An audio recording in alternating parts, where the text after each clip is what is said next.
handmade, unique crafts, and an unforgettable atmosphere. Welcome to Days of Francophonie in Ukraine.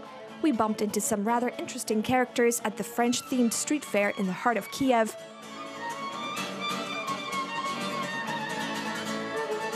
Tell us about your uniform. Is this an authentic French World War I uniform? Let me show you. As we can see, he has a real gun. I hope it's not loaded. It was real before, but right now it's actually deactivated. And you can see these holes. So it's the real Berthier gun from France. It's made in 1898 year, so it's more than 100 years old. Yeah, it's a real one, but deactivated. Young local designers are credited with making trendy items with a nod to the country's turbulent past and progressive future. This symbolizes the destruction of the Ukrainian language. The woman's red hands symbolize how writing in the Ukrainian language was banned. The red poppy on her lips represents the ban of speaking in Ukrainian. The French, Swiss, and Canadian embassies introduced visitors to the diverse culture and culinary masterpieces from their respective countries. We took a closer look at the different stands organized by the Canadian embassy. So let's take a closer look at what's on offer. So this is one of my favorite little T-shirts. It unites certainly a cultural symbol that's associated with Ukraine, with the maple leaf, which is absolutely Canadian. Right. Another thing is the vyshyvanka, which is a traditional Ukrainian shirt, as everybody knows here. But we've included, again, the maple leaf to make it a bit more Canadian. Yeah.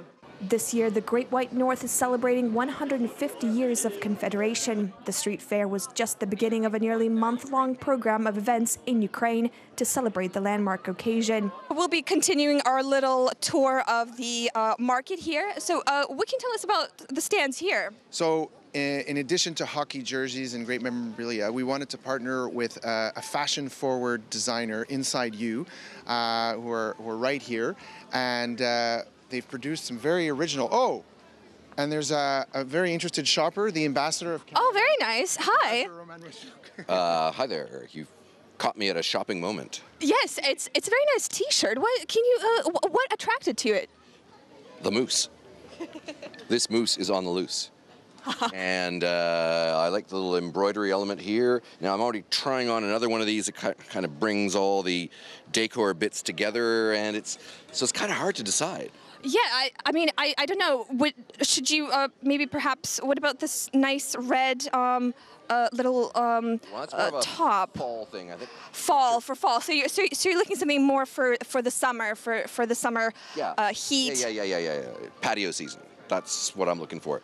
Canada is known to be a diverse nation made up of different peoples and traditions. For many Canadians, it's the unique types of food which make up the country's collective cuisine. When I was growing up in Montreal, this is my favorite part of dessert. This is called a sugar pie. You have to taste. Oh my God. Yes, they're made with maple syrup. Very sweet, but very tasty. Right? We have maple cookies. And this is very special and unique to Canada. You guys like bacon? Maple syrup and bacon donuts. Wow, that sounds kind of like a heart attack. It's kind of like a heart attack, but once in a while, they're very tasty. And, Brian, can we have a taste of moose milk, please? This is moose milk. It's made from Canadian rye whiskey and some milk. Try it. Okay, so I'm about to try some moose milk.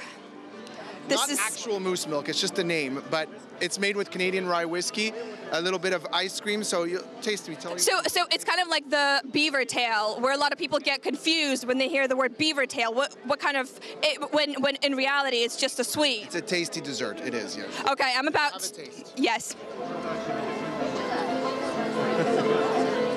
Oh wow, that's really nice. Very tasty, very tasty. Perhaps stereotypically, the pièce de résistance in Canadian street food is poutine. They're making world-famous poutine, which is a bit controversial in Ukraine, but I assure you it's not political, it's just fries and gravy and cheese. and because a very, let's say, unique dish also is lobster poutine. So people are going to be able to try that, and lobster rolls, which we also have in Canada. The fast food dish may look like a simple plate of fries and gravy, but it's so much more. It originated in Quebec, and the ingredients are French fries, cheese curds, and gravy. In the traditional Canadian recipe, the gravy is the most important part of the dish. You can speak to the chef, and this is the actual poutine sauce and cheese. Ah, the gravy. The gravy, which we flew from Canada, actually. Oh my goodness. A little bit of Canada right there in a pot. A little bit of Canada in the pot, exactly.